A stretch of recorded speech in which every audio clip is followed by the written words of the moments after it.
right, it is 10:30, so we'll go ahead and get started. Good morning, everyone. Welcome to Maynard Costerisan's year-end tax planning and updates webinar. Today we will be sharing information about research and development, credit changes, retirement account changes, the Corporate Transparency Act, tax law changes, and tax planning for 2023 and beyond. A few housekeeping items. This session is being recorded and everyone is muted. If you have any questions, please type them in the chat and we will have some time at the end to answer your questions. With that out of the way, I would like to introduce Kevin Todd and Will Kwasinski to today's session. Thank you both for taking the time to share your knowledge today. And Kevin, I will go ahead and turn it over to you. Thanks, Cheyenne. We're excited to be here today to talk about some of the changes that have taken effect both this year and some of the ones that are coming for next year. I'm Kevin Todd. I'm a manager here in the tax department at Maynard Costerisan. I've been in tax for over 13 years at this point. I work with a wide range of our clients, for-profit organizations, individuals. I also work with representation for federal, state, and local tax controversies. I work out of our Lansing office as needed, or not as needed, mainly out of our Lansing office. Will Kwasinski is one of our associates that works from the Grand Rapids office. He has 4 years of experience with us, and he works mainly with our for-profit businesses, and he is one of my go-tos when it comes to compliance and tax planning. Cheyenne gave a quick overview. We're going to talk about the ERC, the Employee Retention Credit. We thought that was going to be a dead topic this year, but unfortunately it keeps coming back around, as well as some other major points. We're going to talk about some of the more routine changes from 23 to 24 and talk about potential legislation, because tax law is ever changing. So the Employee Retention Credit is a payroll tax credit that comes out of the pandemic. It was originally in place for 2020 and 2021, and businesses that qualify can still file claims for this credit by filing either original, albeit late, or amended forms 941 for 20 and 21. Keep wanting to say 22 because that's where we're at. Form 941 is a quarterly payroll tax return. Now, one of the things that we talked about last year was a lot of fraud has been happening related to this credit. And as of September of this year, the IRS has halted processing of new ERC claims, and they will not be touching those before the end of this year. Claims that were filed before September 14th should still be processed. However, the processing times for submitted claims at this point are expected to be 180 days or quite possibly longer. Now, even with that, if a business qualifies, the claim should still be filed. Make sure that you're taking advantage of this program if you qualify, because these can still be some large dollar amounts. Now, the reason why the IRS has put a pause on processing is, as I mentioned, there's a lot of fraud. Many services were promoting the idea that there was automatic qualification, or that there were reasons outside of the scope of the credit that a business could qualify. So an employer must still meet the original requirements, and we'll go through those in a slide or two. And these services have been cold calling businesses, sending out letters that look official. They'll offer to file, they'll take 10%, 5%, 25% of the credit for filing these returns on your behalf to claim the credit. And in a lot of cases, the taxpayer doesn't qualify. Now, the IRS has recognized that small business owners may have been misled or relied on advice that was incorrect. And they have now put options out there to withdraw a claim that's not eligible. There are 4 requirements to be able to withdraw a claim that should not have been filed. 1, the employer has made a claim on an adjusted employment tax return, such as a Form 941. They filed that adjusted return only to claim the ERC, and they want to withdraw the entire amount of their ERC claim. And if the IRS has not paid their claim, or the IRS has not paid the claim, or if they have paid the claim, the taxpayer hasn't cashed the check or deposited the refund check, etc. Now, this is a pretty narrow set of circumstances. So, like I said, the IRS is recognizing that there are problems with this, and they're trying to present options for taxpayers to kind of have an amnesty program here a little bit. We are definitely starting to see audits on previously paid claims ramping up, as well as the extended processing times for this credit are happening because they're basically auditing as they go. They're looking for the taxpayers to provide the documentation to support everything before the claim is even processed in the first place.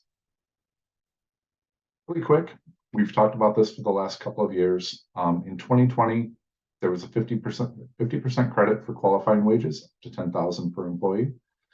And in 21, that credit was 70% qualified wages up to $10,000 per employee again. So for 2020, wages had to be paid between March 13th and the end of the year. And we also had to make an adjustment for any PPP loans that were used to cover payroll expenses as well. And in 21, it covers wages paid from January 1st through September 30th, the first through third quarters. How do you qualify? Well, you don't automatically qualify. No one does. You had to be shut down by a government order. Partial shutdowns count.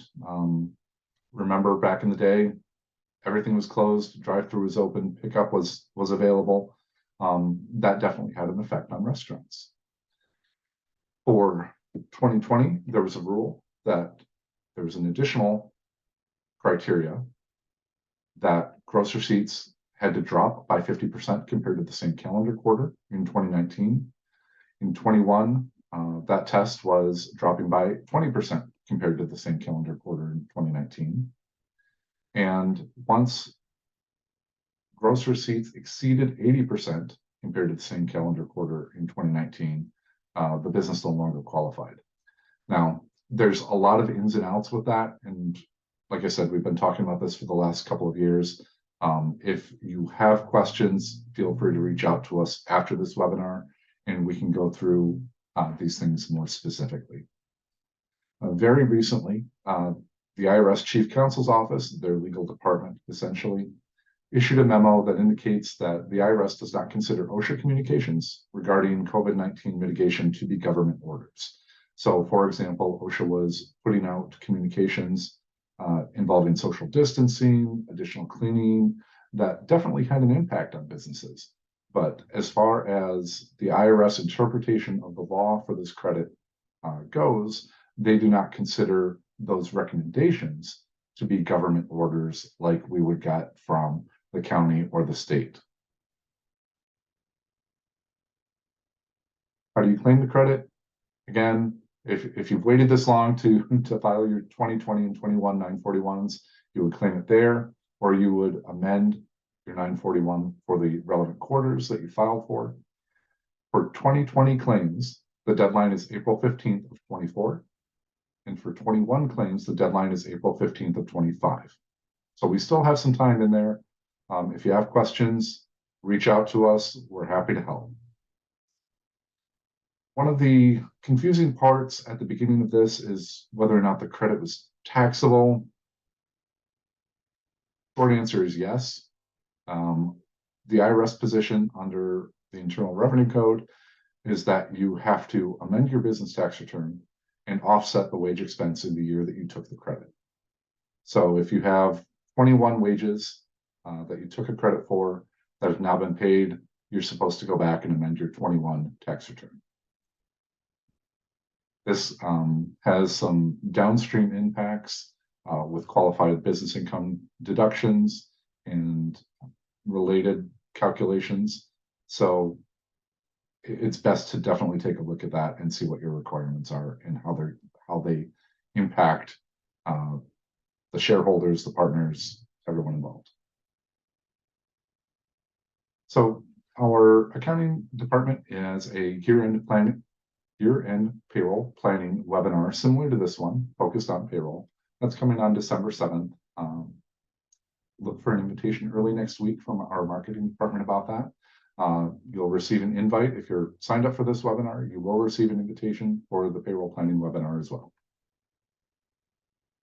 Okay, we're going to move on to some of the big topics that have come out this year and will affect next year as well. So from an individual tax perspective, there's not a whole lot going on. Things have kind of calmed down a little bit, but in 2022, Congress did pass the Secure 2.0 Act, which affected what's called the stretch IRA strategy. So under previous rules, non-spousal beneficiary of an inherited IRA was allowed to take distributions from that IRA over their own life expectancy. So for a younger person, they could take this inherited IRA and take distributions over 30 to 40 years. Well, the IRS doesn't like that. Congress doesn't like that. They want to get their tax money. So the big change that came out of this act related to inherited IRAs is that non-spousal beneficiaries who inherited an IRA after 2020 must withdraw the full balance of the account within 10 years. Well, that led to some confusion because there wasn't clarity on that, whether it had to be 10 years of distributions or if it had to be 9 years of no distributions and one lump sum at the end.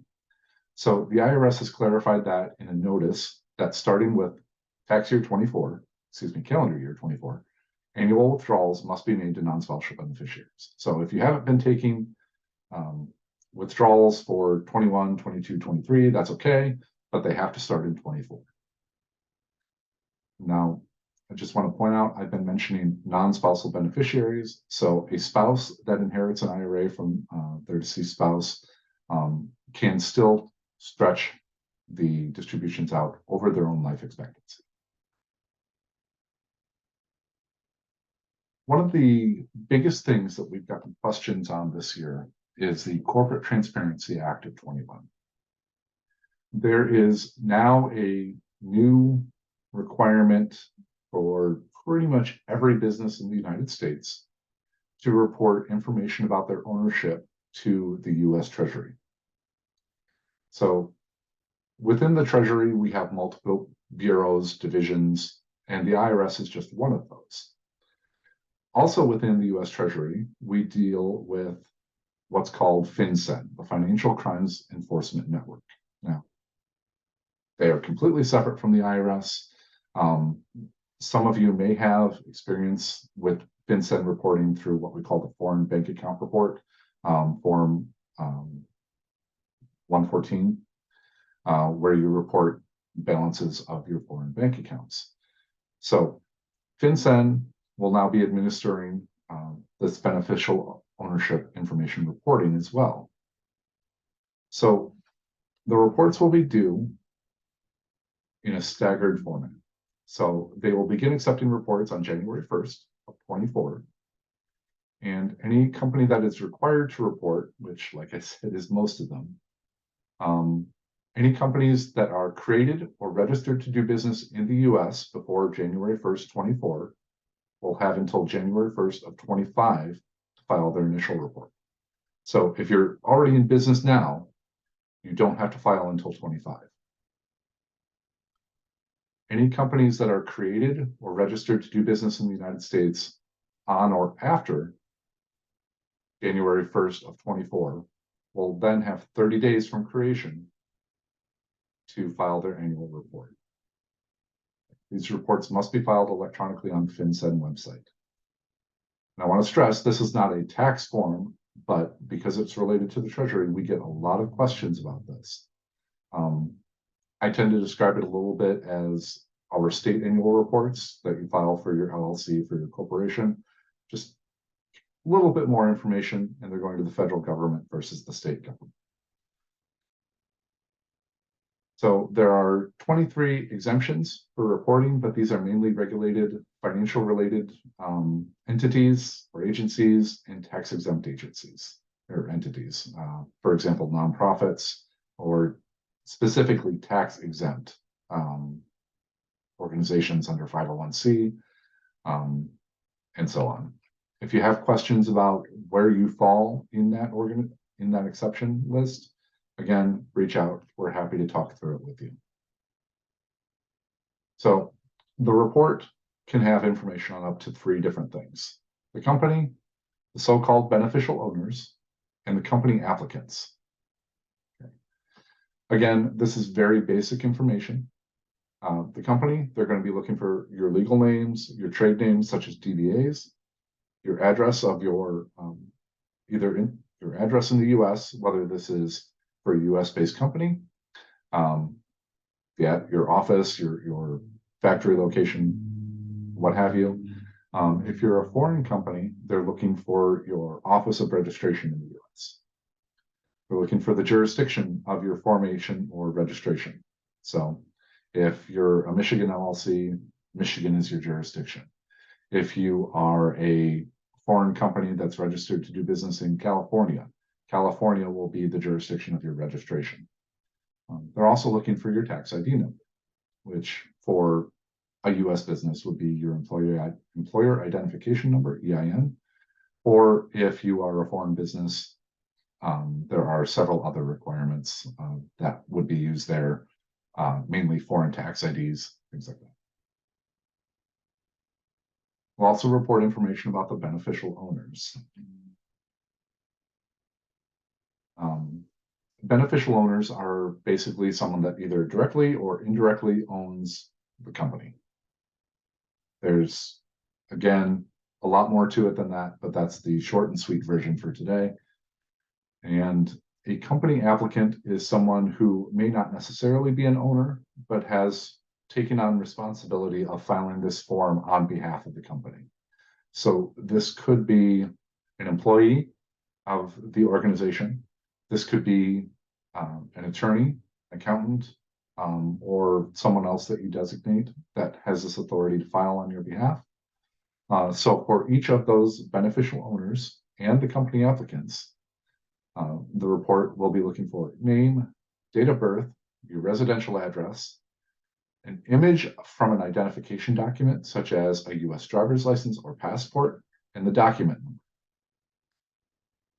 All of that needs to be included on the report.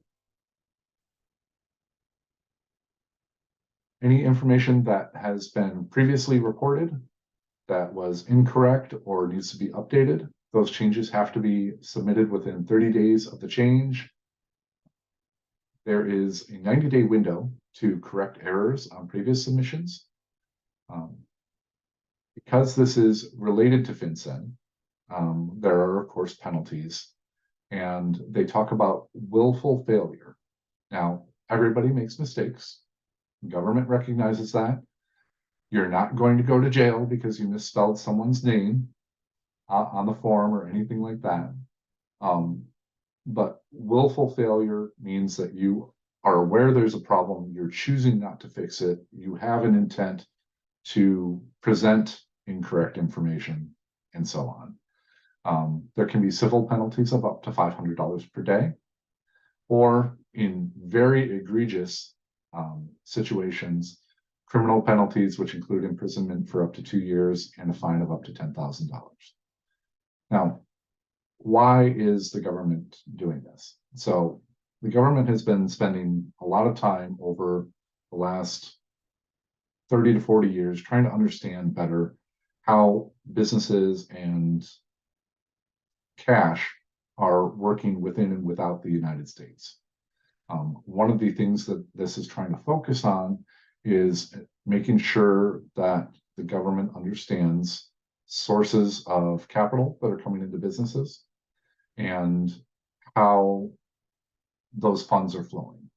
Ultimately, what this is looking for is things like money laundering, other legal activities, and so on.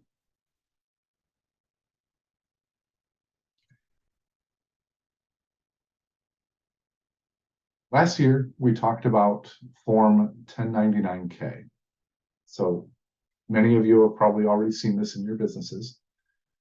What this is a form that comes from a third-party payment network or other similar organizations such as PayPal, and that will process payments on your behalf. So in 22, stricter thresholds for reporting were supposed to take hold. Unfortunately, the payment networks weren't quite ready for this, and the IRS pushed compliance back a year. So now we're talking about the same thing here coming for 2023. So this is already in effect. So in early 2024, likely January, if you accept credit or debit cards as payments, you're going to see a 1099-K from the merchant that provides that. If you use Chase Bank, your credit union, PayPal, what have you, for every one of those accounts, you're going to receive a 1099-K.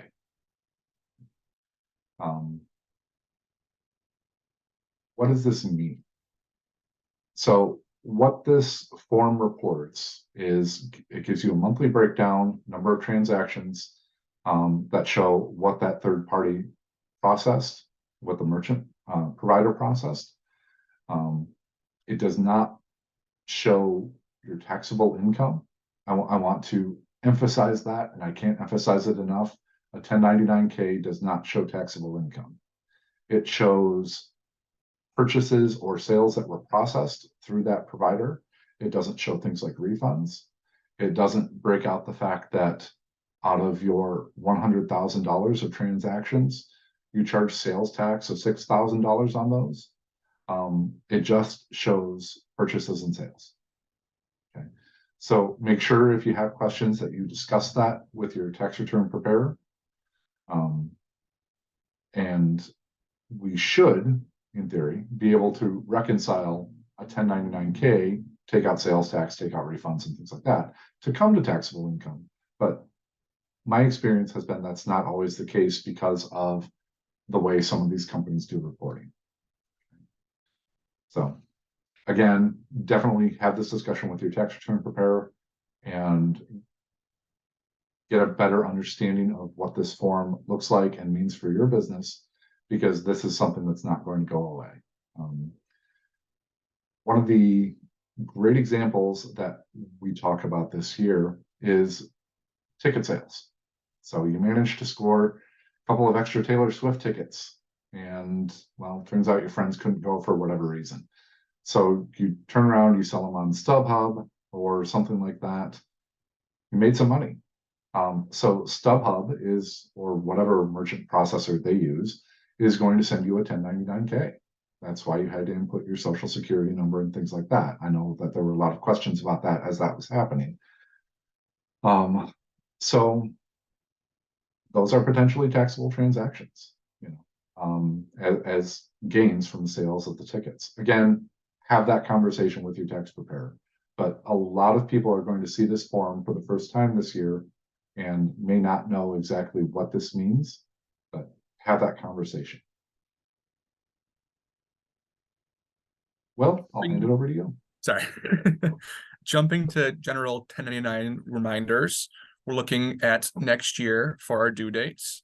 Form 1099 NEC, non-employee compensation, is going to be due January 31st. All other forms 1099 will be due at the end of February.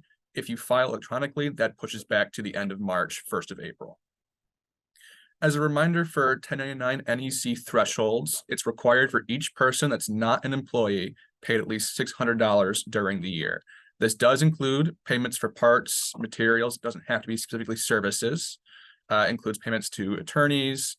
Now, the exception to that would be in the case of corporations, including S corporations, alongside their amounts reported on the 1099-Ks we discussed. Now, the penalties for failure to file for large businesses can increase rapidly. It's up to $310 per form, with a maximum penalty inflation adjusted to $3.8 million. For smaller businesses, this is a lower rate, but it does compound rapidly.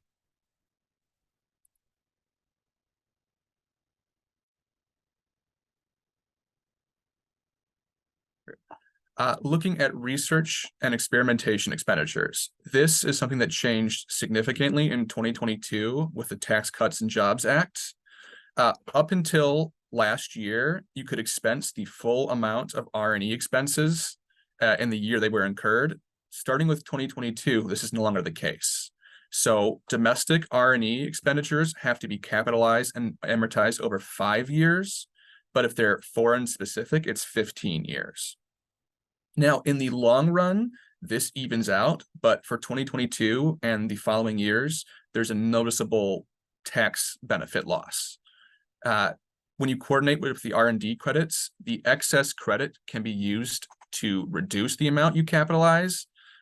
This election is irrevocable once made. If you look at this example, you can see how jumping from expensing to capitalizing can have an impact, at least in the current years. Now, in 2021, you could deduct the full portion, but starting in 2022, you have to amortize over 5 years, and in the first year, it's only a half year of amortization. So what will happen as you build up a cost basis for your amortization, it will even out over the course of 5 years. But in 2022, you're only getting 10% of what you would. 2023 will be 30%. 2024 is 50%. And so now if your expenses for R&E vary from year to year, you're going to see fluctuations in the amortization, but it will actually remain more consistent with the amortization method because you're functionally averaging 5 years of costs. Now, Congress has tried to pass legislation that will extend the expensing rules to future years, but as of this moment, there's no guarantee that's going to change. So for the foreseeable future, amortization is the way it's going to be. Kevin, do you want to cover this?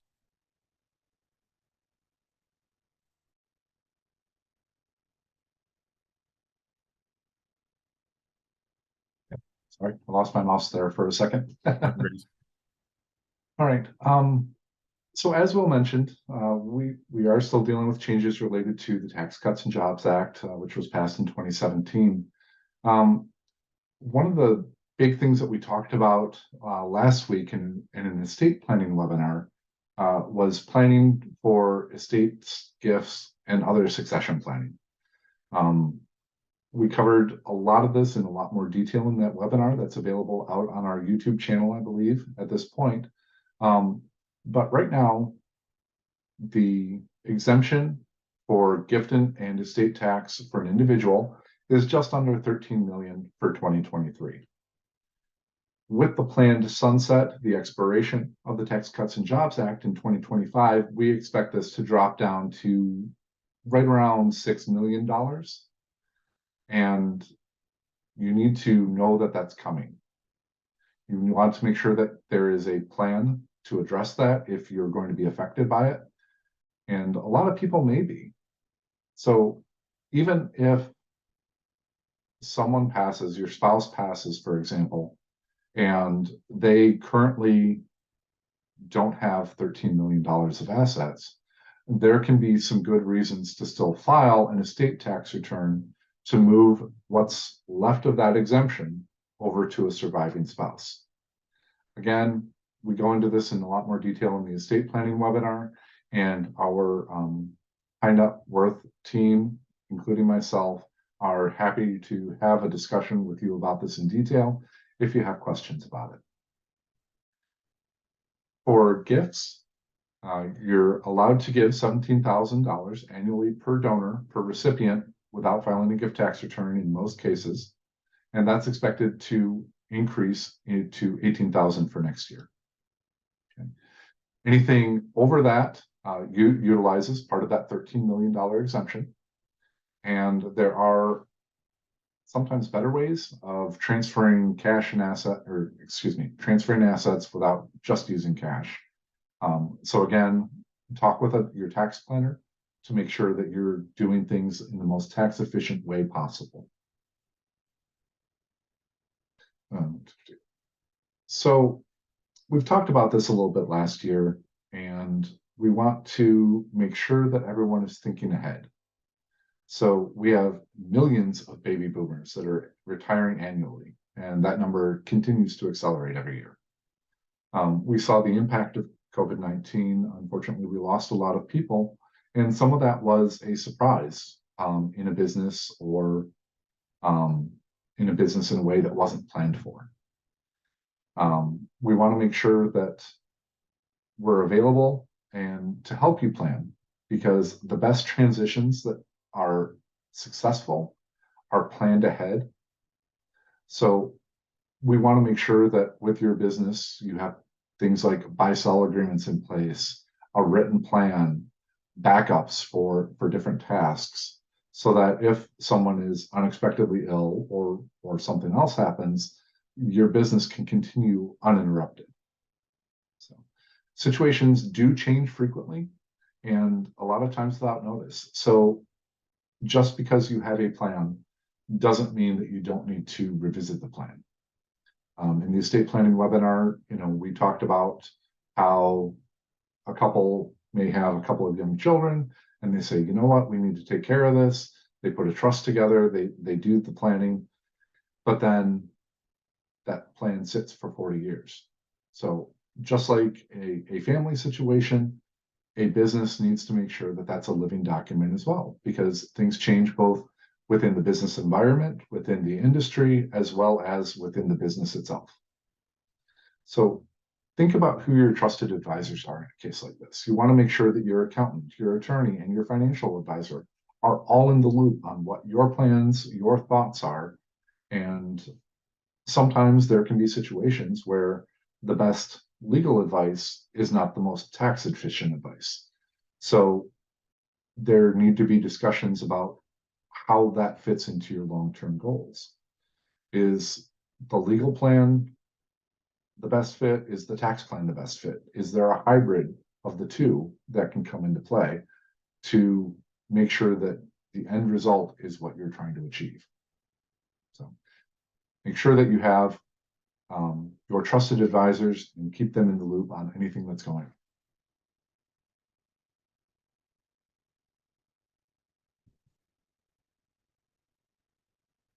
So in 2022, we saw the Inflation Reduction Act of 22, which provided billions of dollars in funding to the IRS. So the most noticeable impact of this was that they started answering their phones. I've seen a lot of things going around about 80,000 armed agents kicking down doors, but from my perspective, I just want them to answer their phones. That's all I want. As the IRS has been recovering from their pandemic backlog, one of the things that we've seen is increasing volumes of IRS notices. For a long time, they had turned off automatic notices. These could be anything from just annual reminders that, hey, you have a tax balance out there. We know your situation, what have you, or the more aggressive ones, hey, you filed your tax return, we didn't get a payment. It's probably an oversight. Why don't you send that in? All the way up to, well, it's been long enough. We're putting a lien on your property and we're going to levy your bank accounts. So all of that is back in play now. It's still harder to contact the IRS. As much as I want to say that they're back to the way they were, it's still harder to get in touch. We now can set in-person appointments at the taxpayer assistance centers. The nearest one is in Detroit. It depends on your circumstances, what they can do, what they can't do. Some people may find this easier than trying to call. Unfortunately, most things need to be done by mail, but it's not the best way to correspond with the IRS right now. We still see significant delays in them processing written correspondence, but in many cases, to preserve taxpayer rights, to offer complete responses, there has to be written correspondence. So as we move forward, the IRS is planning to increase audits on taxpayers making more than $400,000 a year. What they're trying to do is match certain audit rates from many years ago. And they're also stepping up enforcement on S Corps. They're taking a look at reasonable compensation. They're also increasing audits of large partnerships. Now, When I say large partnerships, I don't mean the 3 or 4 people that are running that shop in downtown Lansing. I mean partnerships with $1 billion in revenue or something along those lines. So, but in the event that you are ever selected for an audit, make sure that you have good records. You know, this should be kind of a no-brainer in business anyway. But good record keeping is key to understanding your own business and being able to back up deductions if they're ever challenged. So setting up good internal controls and documentation processes help significantly with this. In many small businesses, a small number of people will wear many hats. And if you look at the stories about embezzlement or other financial crimes related to small businesses, usually they are allowed to happen because one person has too much responsibility in a specific area. So it's never a bad time to take a look at your internal controls, how you're splitting up those responsibilities and duties, and make sure that one person, you know, if you're the owner, it can be you, but if you have a staff that's assisting, make sure that one person doesn't have too much authority, or that gets broken up broken up appropriately. Again, if you owe money to the IRS or the state, or if you're selected for an audit, you want to be honest and upfront, because very often the IRS or the state agent may already know the answer to the questions that they're asking you. And if you try to mislead them, it just opens up a bigger can of worms. Going back to documentation, if you don't have receipts, if you don't have appropriate other records, expenses can be lost. You can be forced to pay tax on expenses that are legitimate just because you don't have the documentation, or revenue can be taxed even if it's not actually revenue, depending on the situation. I talk about this a lot when we're talking about tax returns and things like the 1099-K and some other things. If your return preparer is putting something on the return to match a 1099, but then immediately backing it out because the 1099 is wrong, then on an exam or something like that, that can cause issues, because the IRS may take the approach and say, you reported the income, so we're going to believe you, but then we're going to disallow this deduction for backing it out because you didn't have a good reason to do so. So like with the 1099-K and really any 1099s, you want to make sure that they're appropriate and that they're getting reported appropriately on your tax return. Know your rights.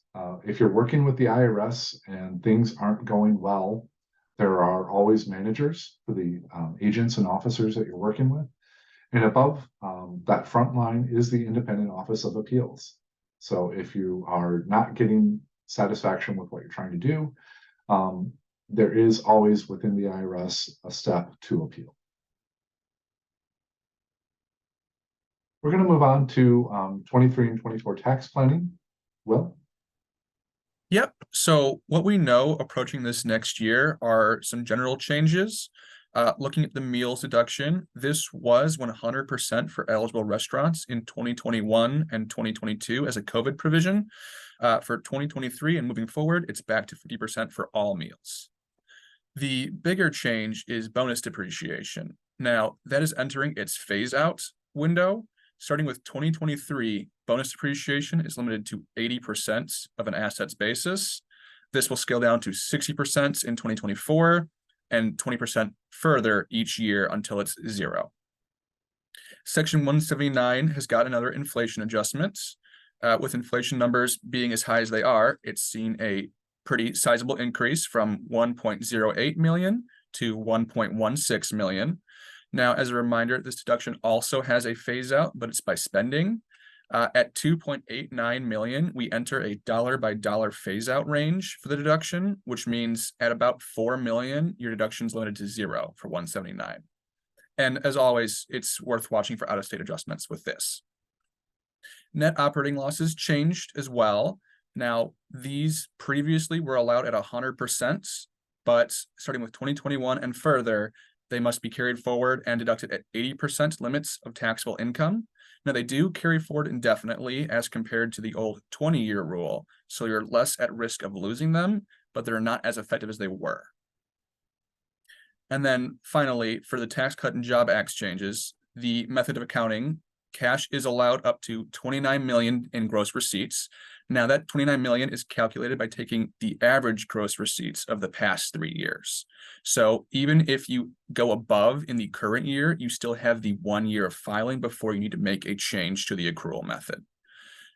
It's worth noting that even on the cash method, inventory still needs to be accounted for.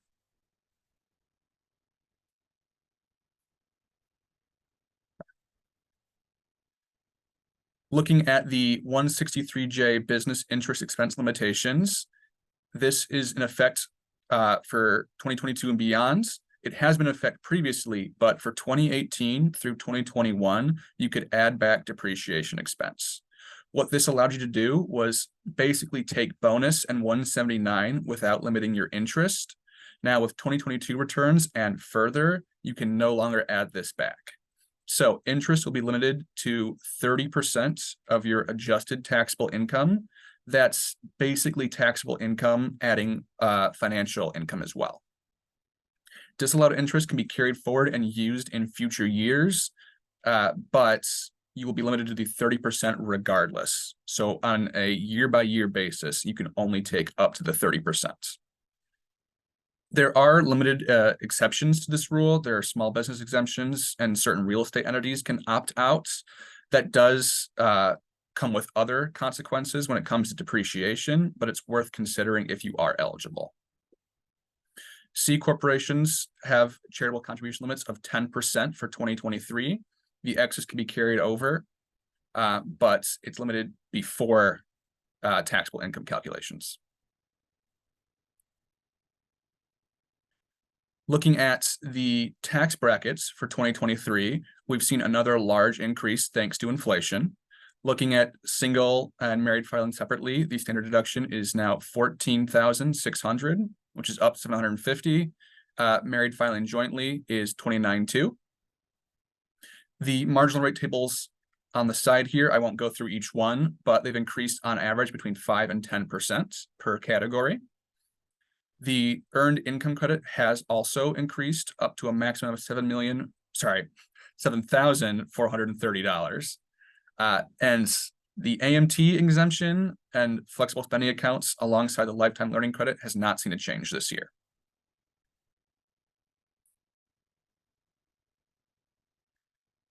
The Michigan flow-through entity tax was something put in place in 2021. Now, this still remains applicable for the future years. Now, it is tied to the SALT deduction cap, which is the state and local income tax deduction. So assuming that goes away in 2025, if the TCJA restrictions aren't extended, the FTE will phase out, but for the foreseeable future, it will be in effect.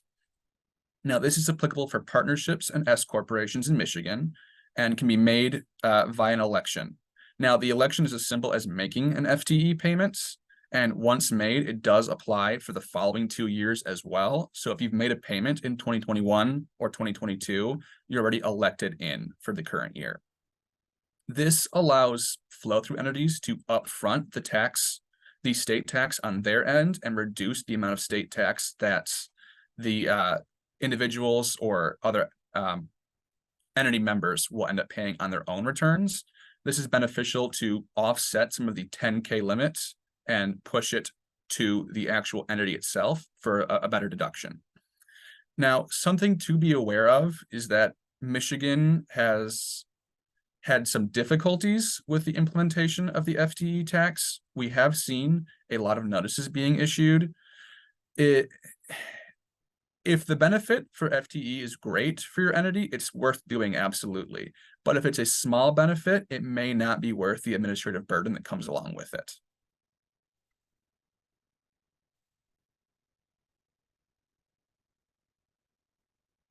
Kevin, you want to take this? All right. So I'm going to cover a few changes here to the Michigan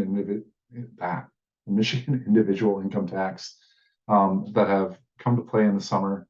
Unfortunately, some of these are written into the law, but we don't know exactly when they're going to take effect.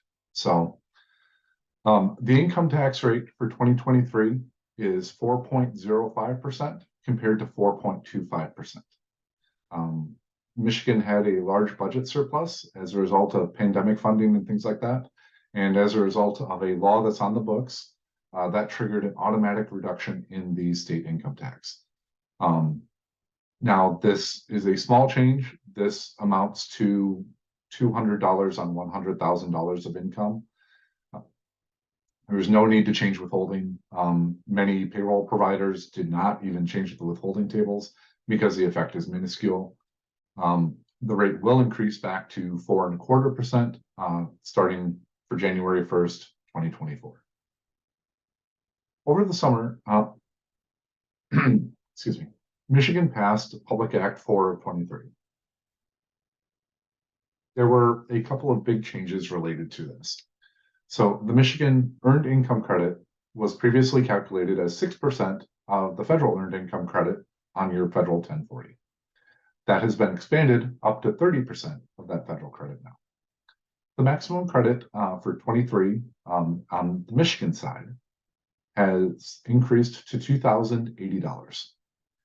The effective date of this change, even though it's supposed to be for the 23 tax year, is tied to the close of the legislative session, which is currently unknown. So this change was retroactive back to 22. So on your 22 return, you took 6% of your federal credit. That's now increased to 30%. So once that law takes effect, Treasury will mail out supplemental checks based on the returns that were filed. So there are probably going to be timing issues related to this in 23. And if the law has not taken effect by the end of this year, which as of today, it doesn't look like it will, returns claiming the Michigan Earned Income Credit will be held for processing until the law takes effect. There will be delays on these refunds.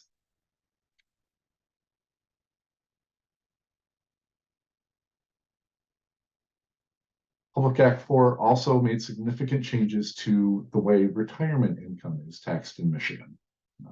If you're old like me, you'll remember back in the day when retirement income was not taxable in Michigan.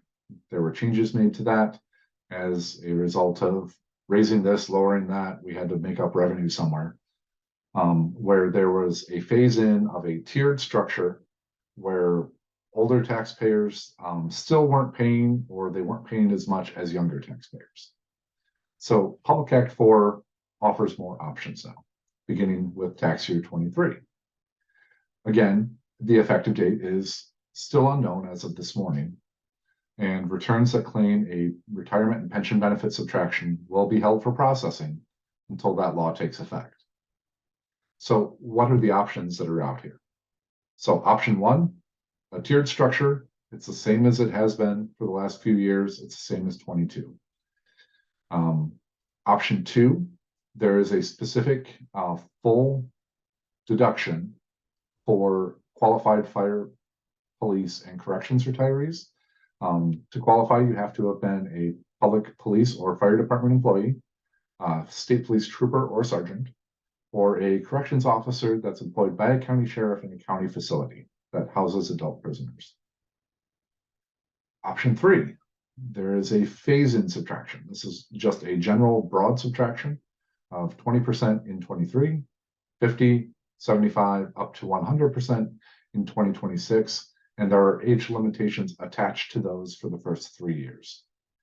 Now, because we don't have all the details on this yet, we will be putting together a webinar specifically on this topic that will go straight to our YouTube channel, and everyone on this list will be notified when that's available.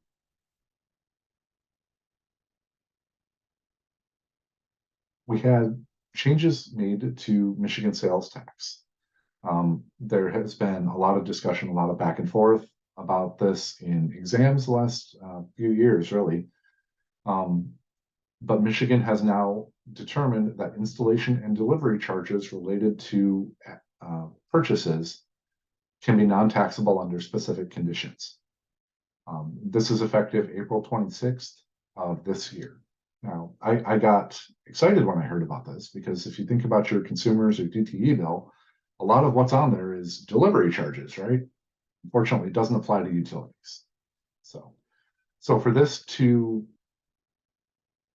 be qualified, so for this to take effect, the seller must separately itemize the delivery and installation charges on the invoice that's presented to the customer. And they also have to keep books and records that show how the tax that was levied was calculated. Okay. If they don't do those two things, those installation and delivery charges are still taxable, and any transaction that involves the sale of electricity or gas by a utility, unfortunately, remains taxable. I've got a couple of examples. We'll run through a couple of them here.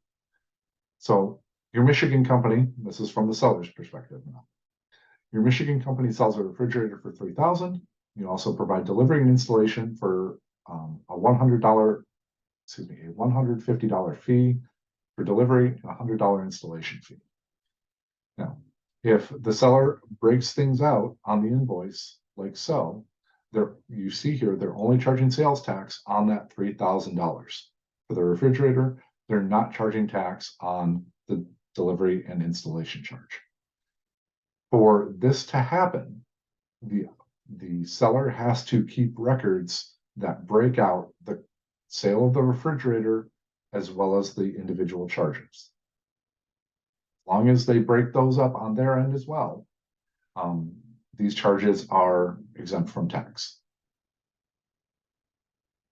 Now, what happens if they don't do this? Same numbers, same scenario, but the company presents a line item of just the refrigerator for $32.50. They must charge sales tax on the whole thing.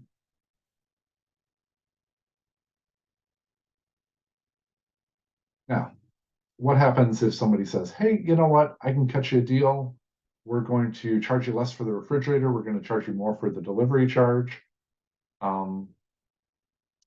This can happen.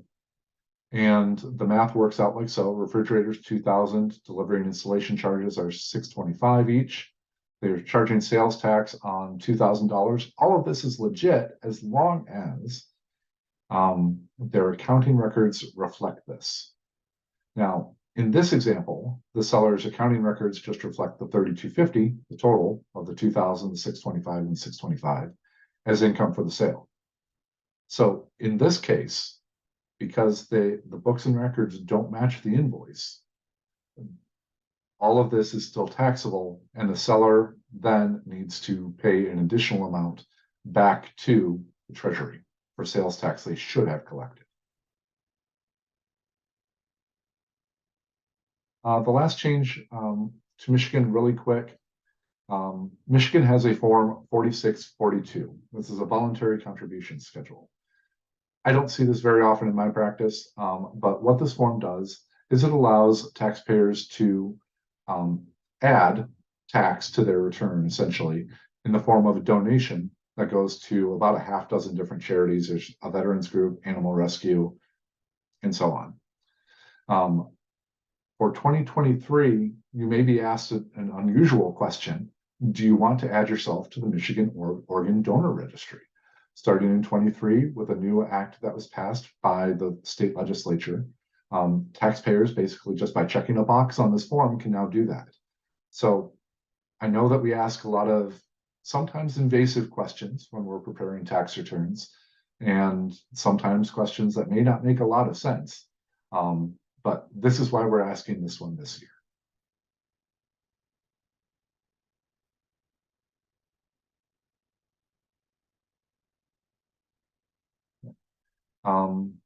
As both Will and I have mentioned, the Tax Cuts and Jobs Act is set to expire or sunset very soon. And Will is going to close us out with talking about some of those changes and how you need to be aware of these and how they're going to affect you going forward. Yep. So as Kevin mentioned, the Tax Cuts and Jobs Act is effective through 2025, but unless it's extended, a lot of changes will occur all at once. Now, what that means for you, individual income tax brackets will go back to the 2017 rates adjusted for inflation, which would be an increase. Personal exemptions would return alongside a reduction to the standard deduction. The SALT cap would be removed, and if that occurs, Michigan FTE would also phase out immediately. The mortgage interest limitation would be removed.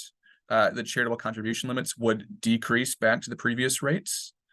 Miscellaneous 2% deductions would return. The AMT exemption would decrease. The estate and gift tax exemption would substantially decrease, and the QBI provisions would phase out entirely. Now, we don't know yet how much of this will end up being applicable, but as of right now, it all is, so it's worth keeping on your radar in advance just to be mindful of it.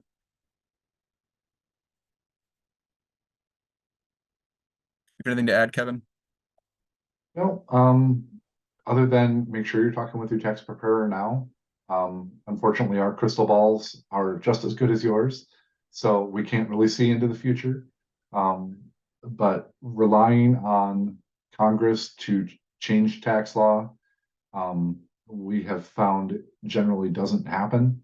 There was a lot of discussion about the R&E expenditures and capitalization, and everyone was talking about how Congress couldn't actually do that. It was going to be changed by September. We didn't have to worry about it.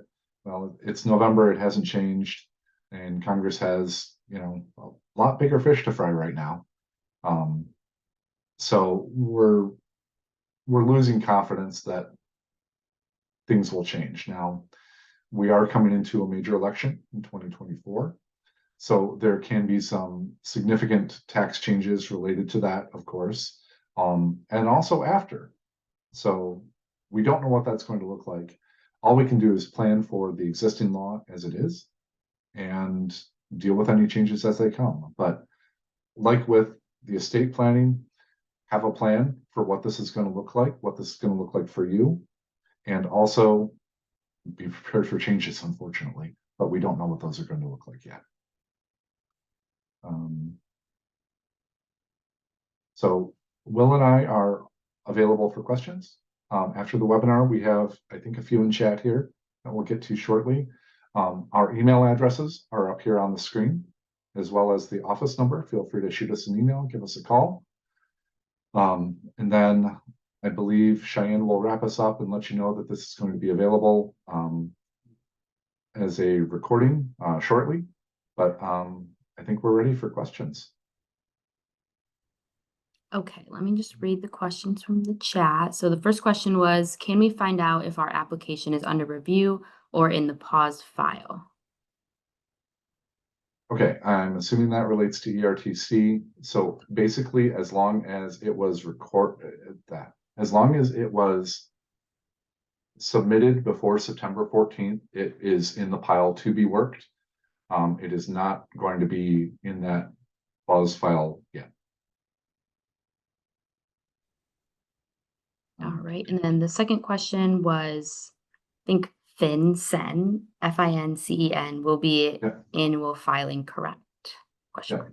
So the beneficial ownership information reporting will be in annual filing. And I just saw another question pop in for this. Does the Corporate Transparency Act, the FinCen filing, apply to LLCs? Yes, it does. Okay, I think that was all the questions. Unless there's anyone else that wants to pop one in there quick. We do have a couple more minutes. All right.